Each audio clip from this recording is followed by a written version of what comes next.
We recently had a snowstorm here, and I'm going to do a challenge right here, right now, trying to start a fire with nothing but a match.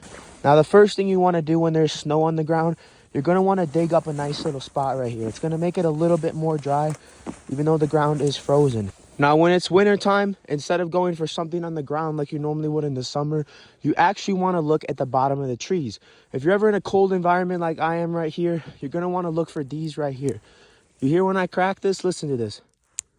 You hear those are nice and dry. So you're going to want to grab all these little lower dead sticks. But we need to get something a bit smaller. So what you're going to do is take your nice dry piece of wood and you're going to start scraping down. You see how when I go against that like that, all those little shavings is what we're looking for to catch a spark or catch a flame. All right, so we got our wood shavings underneath. We got the driest stuff we could find. Right here, what I did is I have the shavings on the bottom, this driest brush I can find, and then I put a bunch of sticks on top. So when that fire does get going, it's going to start drying all that wood out so we can get that fire ripping and get it hot. All right. Now, when you first start a fire, this is the most important part. You got to keep feeding the fire, even if it's a little bit at a time here. You want to get those embers down low. I'm going to get that on there. Get that fire ripping. And just like that, you got yourself a fire. I don't want to get this too going because I'm in the woods, but just keep putting bigger and bigger stuff on it. Get that fire ripping. Just keep feeding that fire until you got nice, healthy coals on there. I do want to show you guys a trick here too. Once you get your fire going, if it's starting to die down, this is all you got to do. Ready?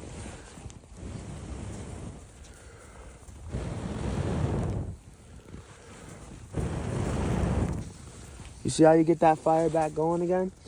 And just put those sticks on there, whether they're wet or dry. It'll start drying everything out. When you're doing these fires in the winter, it's going to take a bit longer than summertime. You got to be patient. You got to watch the fire. Make sure you keep feeding it. You see how we got those hot embers in there?